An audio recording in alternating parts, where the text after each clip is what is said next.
In the harsh winter of 1847, when the winds howled across the Great Plains like angry spirits and snow fell thick enough to bury a man standing upright, Chief Running Bear of the Oglala Lakota made a discovery that would challenge everything his people believed about enemies, mercy, and the sacred bonds between mother and child. What he found that morning, huddled beneath a frost-covered buffalo hide at the edge of his camp, would force him to choose between the laws of his ancestors and the voice of his own heart, a choice that would either unite his tribe or tear it apart forever. The woman was white, the baby in her arms was dying, and the decision Chief Running Bear made in that moment would echo through generations, becoming a legend whispered around fires long after the last buffalo disappeared from the plains. The morning mist clung to the prairie grass like the breath of sleeping spirits when Chief Running Bear stepped outside his tipi. The air was sharp with the promise of winter, carrying the scent of sage and wood smoke from the dying fires scattered throughout the camp. His moccasins made no sound on the frozen earth as he walked toward the eastern edge of their settlement, following a routine he had maintained for 37 winters. At 42, Running Bear was a man whose presence commanded attention without demanding it. His weathered face bore the marks of countless seasons under the prairie sun, and his dark eyes held the depth of someone who had seen both the beauty and brutality of life on the plains. The eagle feathers in his long black hair told stories of battles won and enemies honored, while the sacred red paint on his forehead marked him as a keeper of his people's traditions. The Oglala camp stretched across a protected valley where Willow Creek meandered through cottonwood groves. Nearly 300 souls called this place home during the harsh months when the northern winds made travel dangerous. Tipis stood in careful arrangements, their smoke flaps adjusted to catch the morning breeze, while horses grazed in the natural corrals formed by the creek bends. Children would soon emerge to help tend the fires, and the women would begin their daily tasks of preparing food and mending the endless tears that winter brought to clothing and shelter. But something was different this morning. Running Bear felt it in his bones, the same instinct that had saved his life in countless hunting expeditions and skirmishes with rival tribes. His hand moved unconsciously to the knife at his belt as he scanned the horizon, looking for signs of danger. That was when he saw the bundle. At first, it appeared to be nothing more than a discarded buffalo hide, perhaps blown by the wind against the base of a large boulder that marked the boundary of their winter camp. But as Running Bear approached, he noticed the hide moving with a rhythm too regular to be caused by the breeze. His warrior instincts sharpened, and he crept forward with the silent grace that had earned him his name during a legendary hunt when he was barely 16 years old. The sound reached his ears before his eyes could make sense of what lay before him. It was soft, barely audible above the whisper of wind through grass, but unmistakable to anyone who had ever been a parent. A baby's cry, weak and desperate, mixed with the gentle humming of a woman's voice attempting to provide comfort. Running Bear stopped 20 feet away, his mind struggling to process what he was seeing. Beneath the buffalo hide, partially hidden by the shadow of the boulder, a woman sat with her back against the stone. Her long, tangled hair was the color of autumn wheat, and her skin, though dirty and marked by exposure to the elements, was unmistakably pale. She wore the torn remnants of what had once been a blue calico dress, now stained with mud, blood, and the evidence of a journey that had pushed her far beyond the limits of human endurance. In her arms, she held an infant who could not have been more than a few months old. The baby's cries were growing weaker, and even from his distance, Running Bear could see that both mother and child were close to death. The woman's lips moved constantly as she spoke or sang to her baby, though no sound reached his ears. Her eyes were closed, and her head tilted back against the rock as if she no longer had the strength to hold it upright. For several long moments, Running Bear remained perfectly still, his mind racing through possibilities and consequences. White settlers had been moving through Lakota territory in increasing numbers over the past few years, usually in large wagon trains that followed the Oregon Trail far to the south. Occasionally, smaller groups would venture into Oglala lands, sometimes as traders, sometimes as missionaries, and sometimes as soldiers. Most encounters ended peacefully, with both sides maintaining a careful distance and mutual respect. But there had been incidents, times when fear and misunderstanding had led to violence and death. The woman's presence here, alone and clearly in desperate circumstances, raised 100 questions. Where had she come from? What had happened to separate her from her people? How long had she been wandering the plains with her baby, and what combination of courage and desperation had driven her to seek shelter so close to a Lakota camp? As if sensing his presence, the woman's eyes suddenly opened. They were the color of a summer sky, pale blue and startling in their intensity. For a heartbeat, she stared directly at him, and Running Bear saw something in her gaze that transcended the barriers of language and culture. It was not fear, though she surely understood the danger of her situation. Instead, he saw the fierce determination of a mother protecting her young, mixed with a resignation that spoke of someone who had already made peace with death. She did not cry out or attempt to flee. Instead, she pulled her baby closer to her chest and continued to meet his gaze with a dignity that impressed him despite himself. When she finally spoke, her voice was barely a whisper, but the words were clear enough for Running Bear to understand. "Please," she said in English, though she had no way of knowing whether he understood the language. "My baby." Running Bear had learned English from traders and missionaries over the years, though he rarely had occasion to use it. He understood her plea, but more than that, he understood the universal language of a parent's desperation. The baby in her arms was clearly ill, its skin pale and its breathing labored. Without immediate help, both mother and child would be dead within hours. The chief found himself at a crossroads that would define not only his own character but potentially the future of his entire tribe.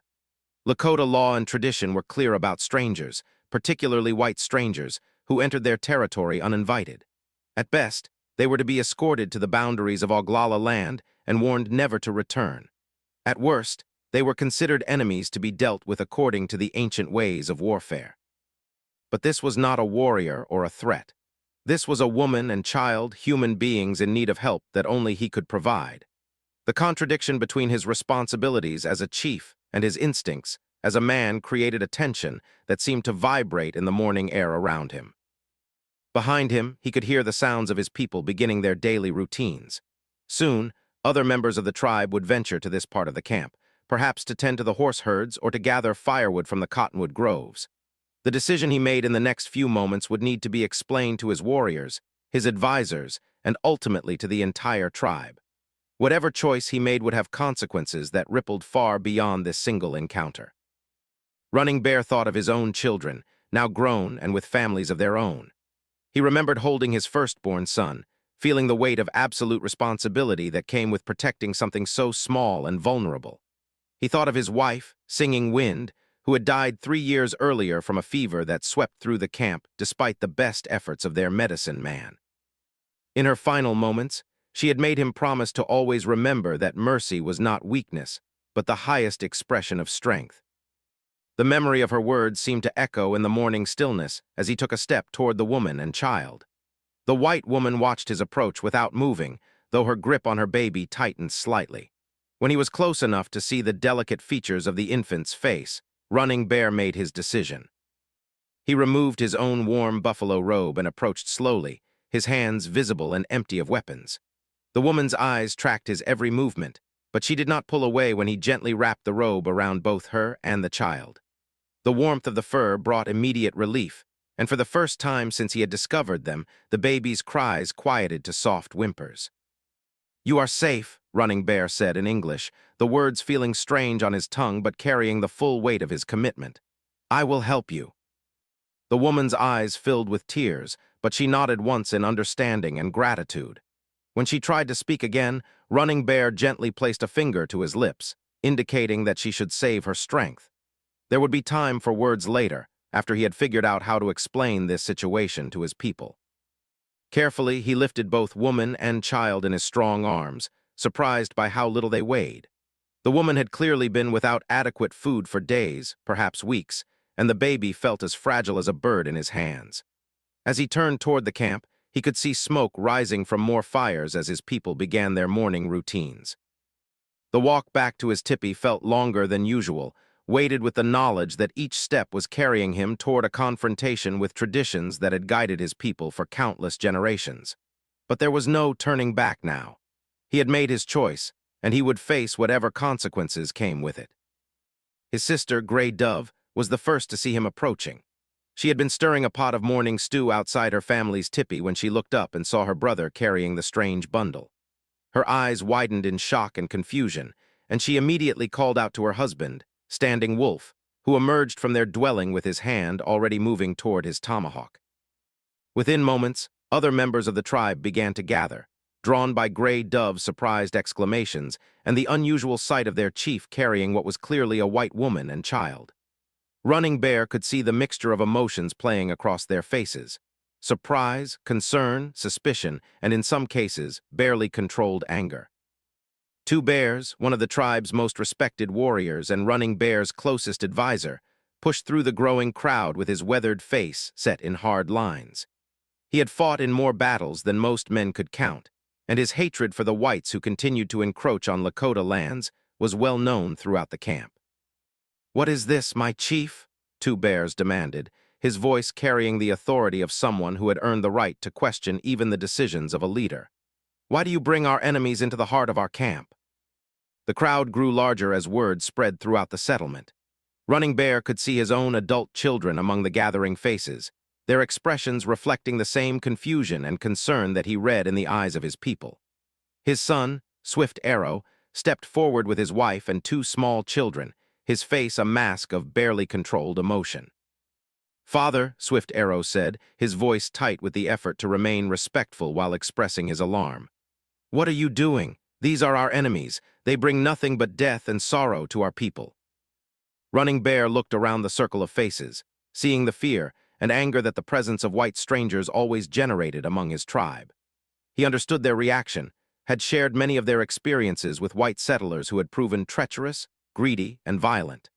But as he looked down at the woman in his arms, seeing the way she held her dying child with such tender desperation, he also saw something that transcended the boundaries of race and culture. "I see a mother and child who are dying," he said, his voice carrying the quiet authority that had made him a respected leader for more than a decade. "I see human beings in need of help that we can provide, nothing more, nothing less." The murmur that ran through the crowd was not entirely approving. Several warriors stepped forward, their faces set in the hard expressions that Running Bear recognized as preparation for argument or possibly action. He realized that his decision to help the strangers had created a crisis that could potentially split his tribe apart. But he also knew that there was no turning back from the choice he had made. The woman and child in his arms were now under his protection, and he would defend that decision with his life if necessary. Whatever came next would test not only his leadership but the very character of his people. The morning sun continued to rise over the prairie, casting long shadows across the camp as Chief Running Bear stood surrounded by his tribe, holding two strangers whose arrival would change everything they thought they knew about enemies, compassion, and the true meaning of strength. The tension in the camp was so thick it seemed to press against everyone like an approaching thunderstorm. Running Bear stood in the center of what had become a human circle, still holding the white woman and her child, while more than 50 members of his tribe watched with expressions ranging from curiosity to outright hostility. The morning sun climbed higher, casting sharp shadows that seemed to divide the camp into light and darkness, just as the chief's decision was dividing his people. White Hawk, an elder whose wisdom was respected throughout the tribe, stepped forward with the careful dignity of his 70 winters. His face was deeply lined from decades of prairie sun and wind, and his hair was white as fresh snow, but his dark eyes still held the sharp intelligence that had made him a valued counselor for 3 generations of Lakota leaders. "Running Bear," White Hawk said, his voice carrying the weight of authority that came from age and experience.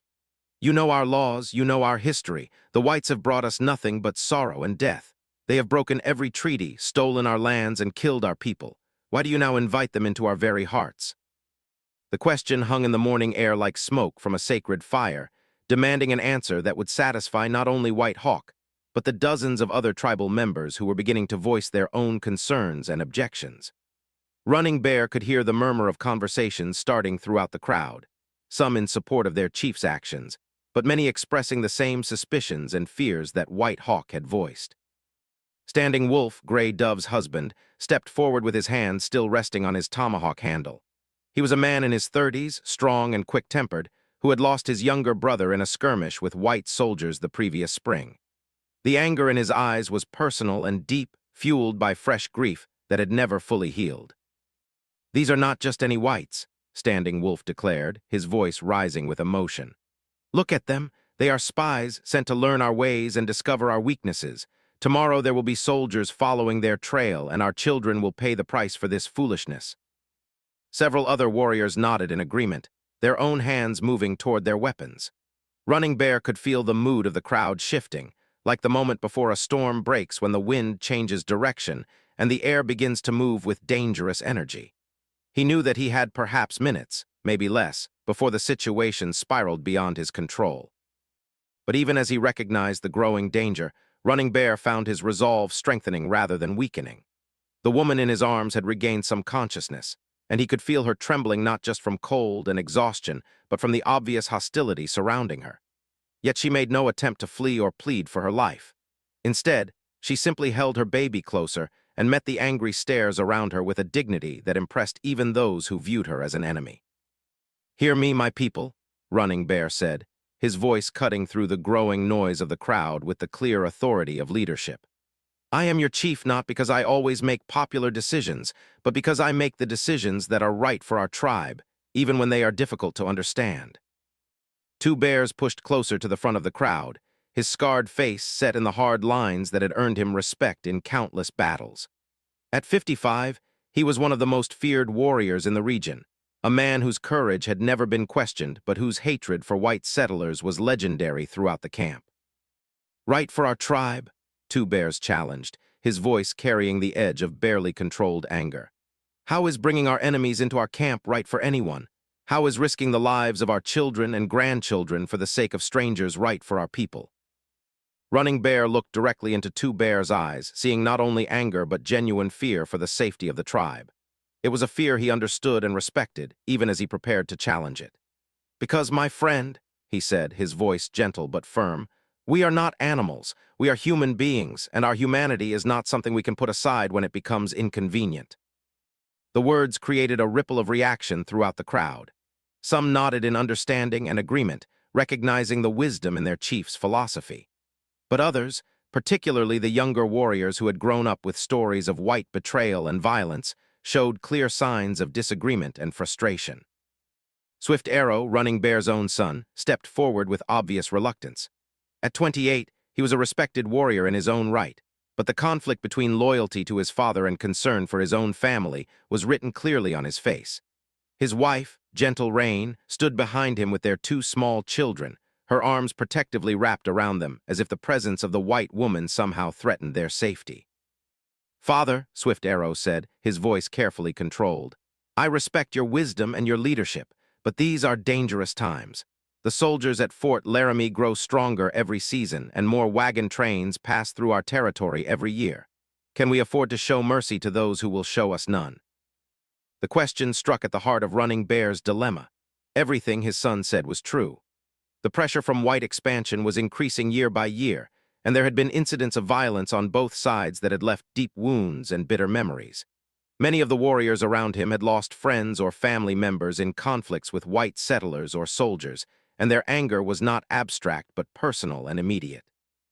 But as Running Bear looked down at the woman and child in his arms, he saw something that his people could not see or perhaps refused to see.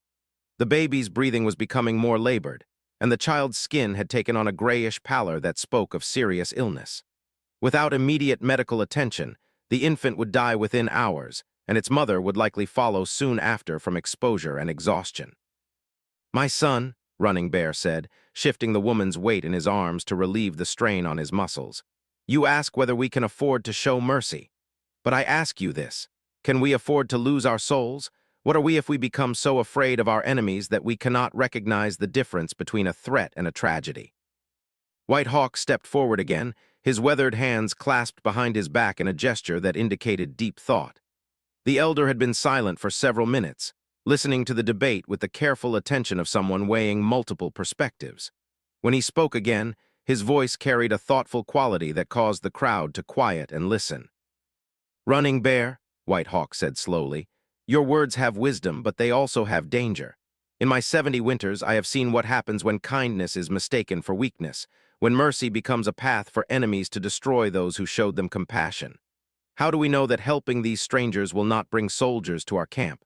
How do we know they are not spies or scouts?" The elder's questions were reasonable and practical, reflecting the kind of strategic thinking that had kept the tribe alive through decades of increasing conflict with white expansion. Running Bear knew that he could not dismiss these concerns or simply demand obedience based on his authority as chief. His people deserved real answers to legitimate fears. "We do not know these things for certain," Running Bear admitted, his honesty creating another ripple of reaction through the crowd. "But look at them, my people. Look with your eyes, not your fears. This woman is dying. This child is dying. They are no threat to anyone except themselves. Whatever brought them here, they are now nothing more than human beings in desperate need of help." He paused, looking around the circle of faces, trying to read the complex emotions playing across each one. Some were beginning to soften, their natural compassion warring with their learned caution. Others remained hard and suspicious, unmoved by appeals to mercy when they believed the safety of their own families was at stake. "But more than that," Running Bear continued, "we are Lakota. We are people of honor and courage. Our ancestors taught us that true strength is not measured by our ability to destroy our enemies, but by our willingness to protect those who cannot protect themselves. If we turn away from this woman and child because they are different from us, what does that say about who we have become?" Gray Dove, Running Bear's sister, had been listening in silence, but now she stepped forward with the quiet authority that came from being one of the most respected women in the tribe. At 40, she was a mother of 4 and grandmother of 2, a skilled healer and keeper of tribal traditions who rarely spoke in public councils, but whose words carried significant weight when she chose to use them. "My brother," she said, her voice gentle but clear, "I hear the wisdom in your words and I see the compassion in your heart.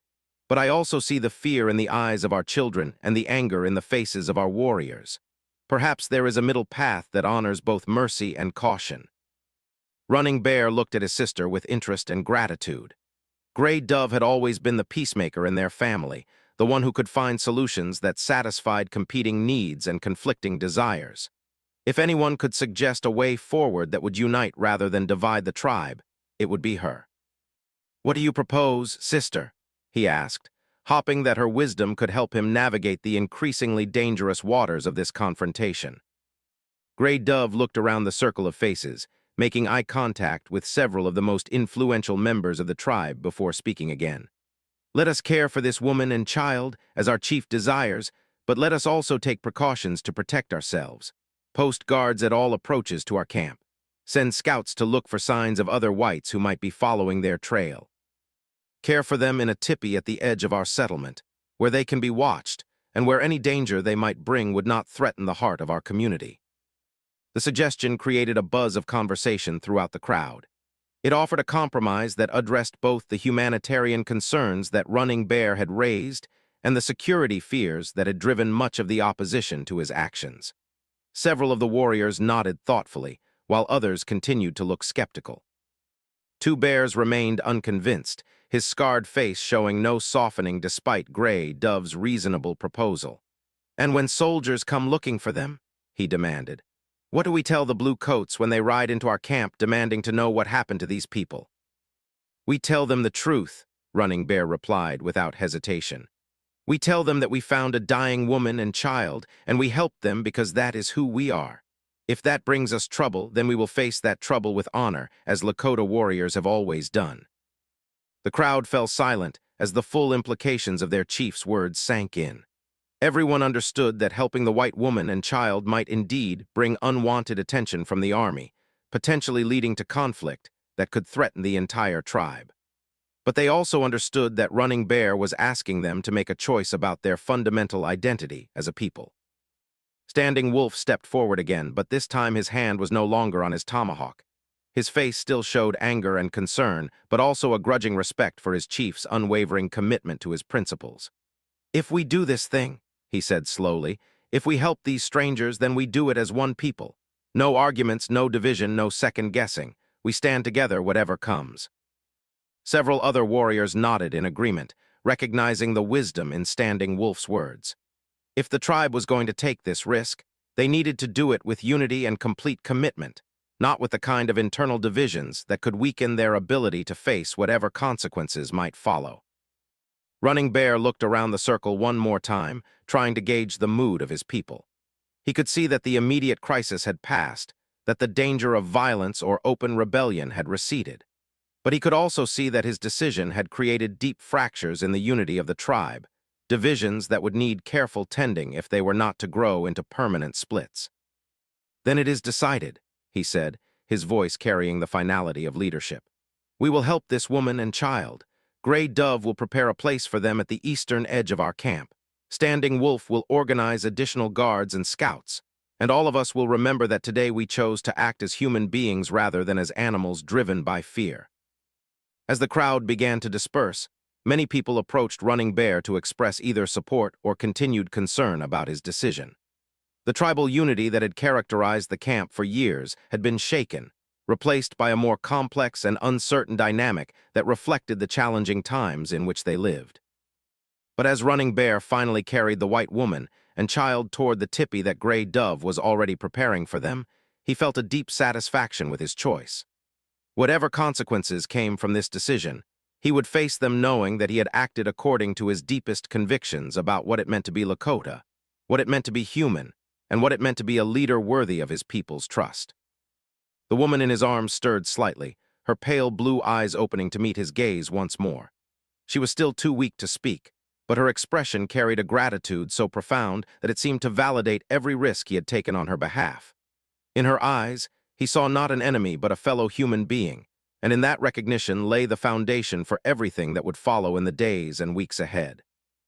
7 days had passed since Running Bear carried the white woman and her infant into his camp, and those 7 days had transformed more than just the lives of the strangers he had rescued.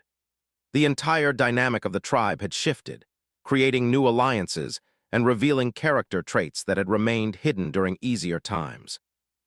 The woman's name was Sarah Mitchell, and her story, revealed in fragments as her strength slowly returned, painted a picture of tragedy that even the most suspicious warriors could not dismiss as deception. She had been traveling west with her husband and baby daughter as part of a small wagon train when Pawnee raiders attacked their group 3 weeks earlier.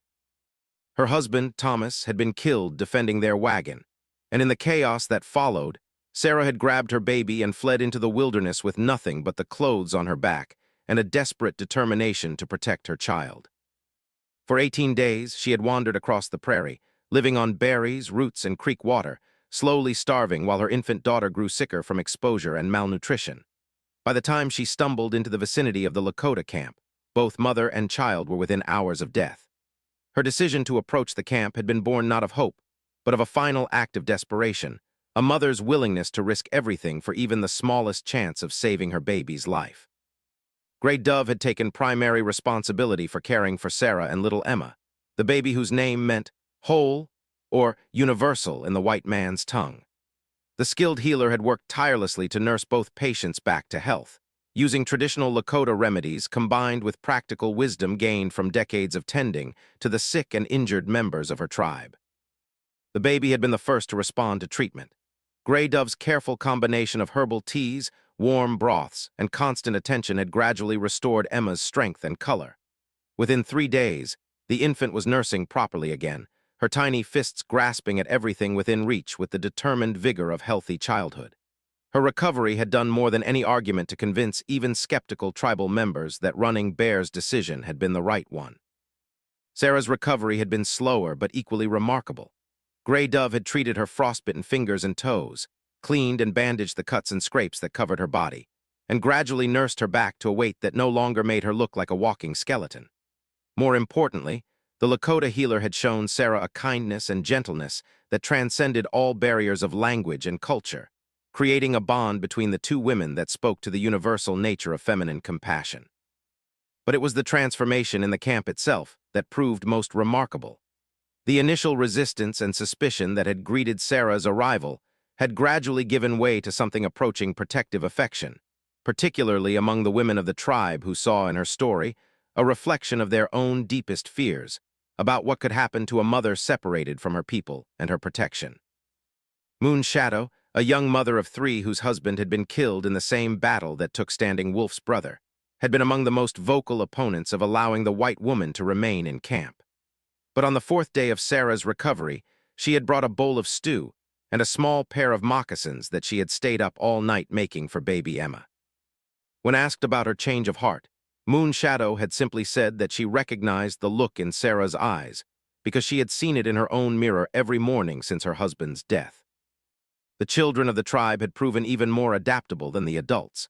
Little ones who had never seen white people before were initially frightened by Sarah's pale skin and strange hair color, but their natural curiosity quickly overcame their fear.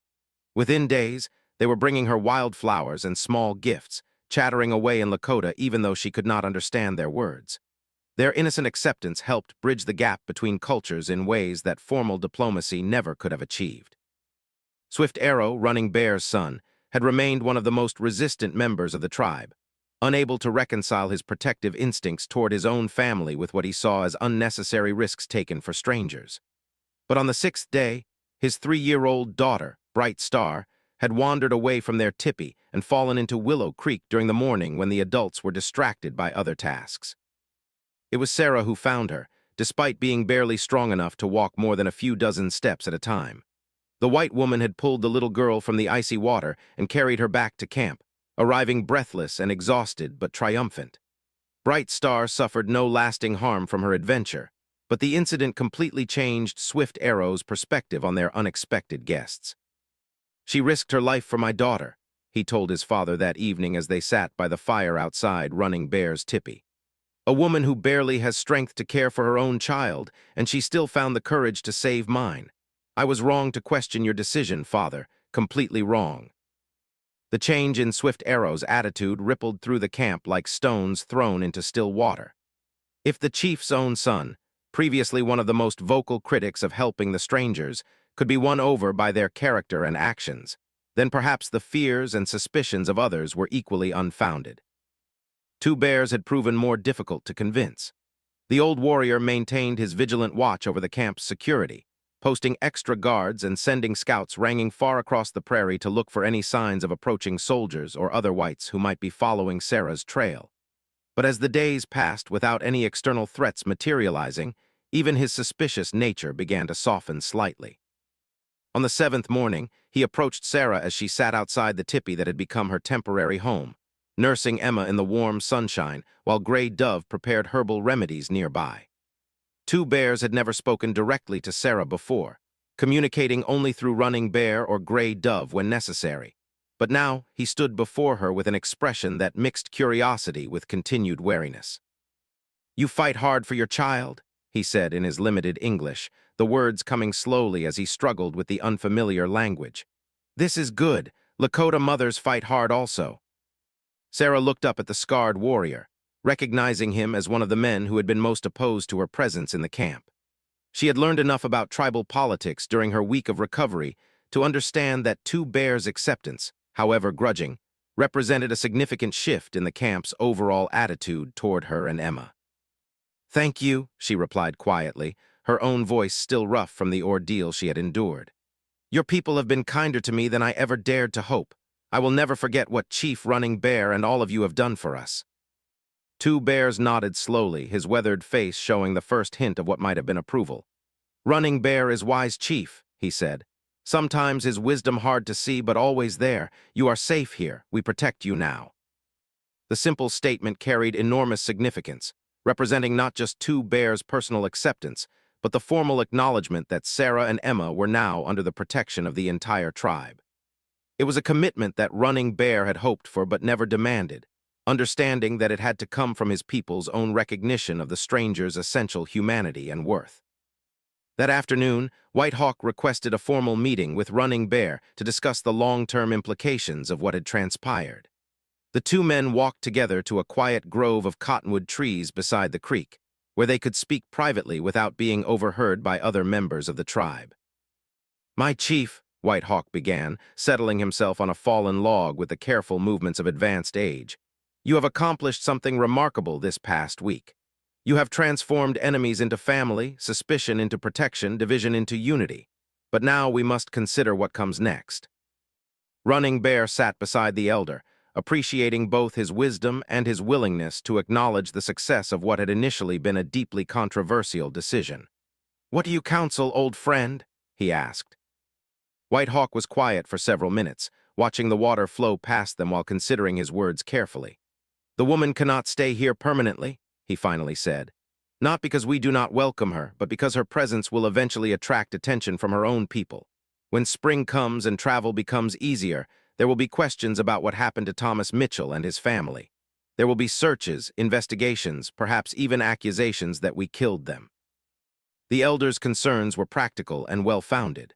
Running Bear had been thinking along similar lines, understanding that Sarah's presence in the camp, however welcome she had become, represented a complication that would need to be addressed before it created problems for the entire tribe. She must be reunited with her own people, Running Bear agreed. But how do we accomplish that without creating suspicion or misunderstanding? How do we return her safely while protecting ourselves from accusations or retaliation?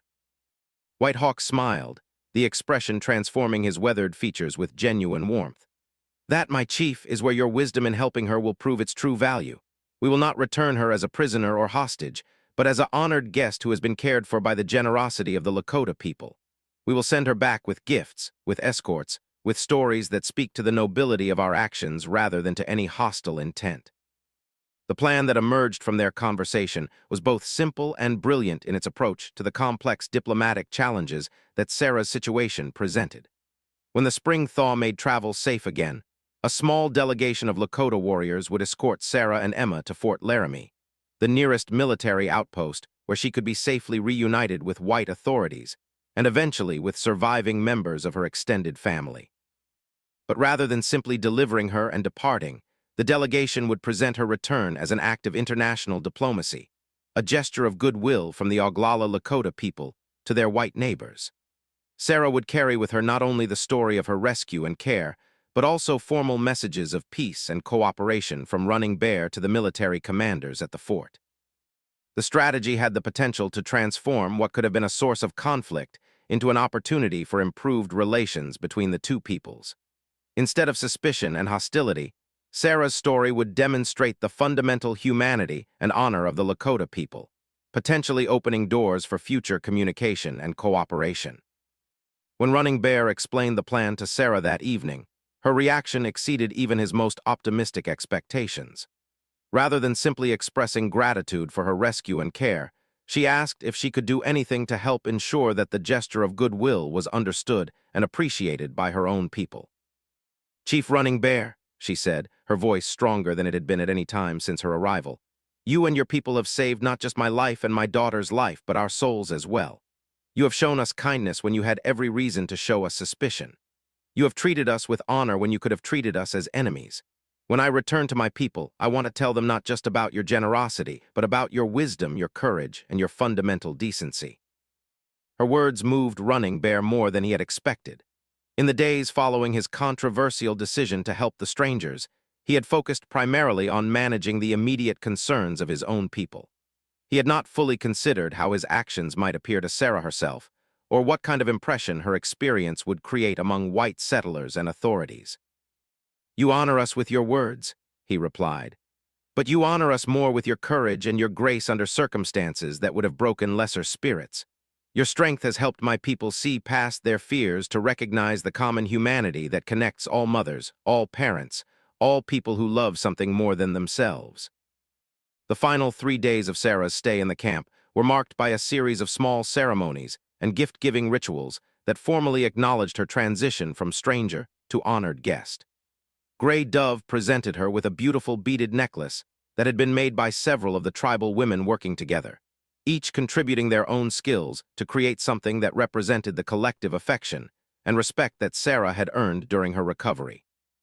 The children of the tribe, led by Swift Arrow's daughter Bright Star, organized their own farewell ceremony, presenting Sarah and Emma with a collection of small handmade toys and trinkets that represented hours of secret preparation and planning.